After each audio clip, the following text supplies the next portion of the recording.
ज्या दिवशी पाडल्या त्याच्या दुसऱ्या दिवसापासून पक्षाने जे आम्हाला आदेश दिले, पक्षाने जे आम्हाला सांगितलं वरिष्ठांनी, तर तुम्ही काम चांगल्या पद्धतीने सुरुवात करा. तुम्हाला इलेक्शन लढायचं नक्कीच. आम्हाला आत्मविश्वास आहे की आम्हाला त्या ठिकाणी वाढतात. ताईंचं काय चाललंय? की कसं आहे पत्रकार ही लोकशाही आहे. लोकशाहीमध्ये सगळ्यांना अधिकार आहे. तुम्ही काय करावं, काय करू नये,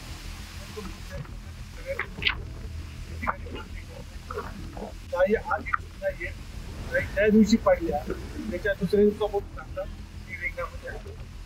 काही त्यावेळेस चांगली तयारी करून त्या ठिकाणी निश्चित विधानसभेची लढवणार आहे. भाजपमधून इच्छुक आहेत का? शेवटी महायुती आहे. आता महायुतीनंतर ते ठरणार आहे. काळ आणि वेळ नंतर आहे, ते सांगल ज्यावेळेस वेळ येईल त्यावेळेस आपल्याला नक्की कळेल. परंतु पक्षाने जे आम्हाला आदेश दिले, पक्षाने जे आम्हाला सांगितलं वरिष्ठांनी, तर तुम्ही काम चांगल्या पद्धतीने सुरुवात करा.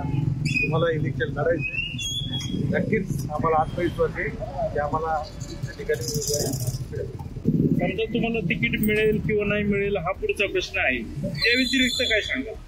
ते तर मगाशीच मी सांगितलं, काळ आणि वेळ ठरवणार आहे ना, ते आज सांगून जाहीर करणार. महायुती आहे आणि आम्हाला 100% अपेक्षा आहे की यावेळेस जे आम्हाला वरिष्ठ सांगतायत त्यानुसार 100% कुठलाही विचार न करता ताईंनाही उमेदवारी मिळणार आणि ताई निवडणूक लढून त्या तालुक्याचे एक महिला आमदार प्रथम त्या ठिकाणी होणार. आशाताईंचे खंदे समर्थक बाबूभाऊ पाटील यांनी पण आज स्वतःला आमदारकीची उमेदवार म्हणून घोषित केले. यावर काय सांगितलं? मगाशी मी सांगितलं, शेवटी लोकशाही आहे ना. लोकशाही सगळ्यांना मागण्याचा अधिकार आहे ना. काही इच्छुक नसतो, जो काम करतो तो इच्छुक राहणारच ना. त्याला काम करतो समाजामध्ये 24 तास जर घेतलेला कार्यकर्ता त्याला अपेक्षा असते, तो आपल्या प्रकारची मागणी करतो. उद्या पक्ष काय करेल त्याच्यावर इच्छुक का नसतो. इच्छुक हा दुमत नाही. समजा पक्षाने एकाच वेळी समजा तिकीट दिलं नाही तर पुढची भूमिका काय? कोणाची? महायुतीच्या जर समजून आशाताईंची.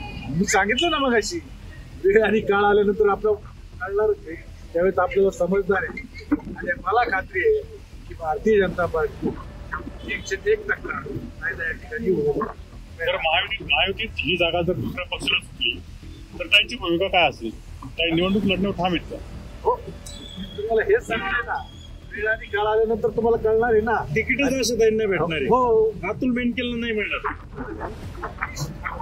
आमच्या पक्षांनी वरिष्ठांनी जे सांगितलंय 100% का आज आम्ही भारतीय जनता पार्टी म्हणूनच प्रचार करतोय. आम्ही इकडे जायचं, कोण पुढे जायचं, कोण इकडून लढायचं, कोण तिकडून लढायचं हे, पण आम्ही ठाम आमच्या पक्षाचे एकनिष्ठ आहोत. पक्ष आमच्यावर हे नक्कीच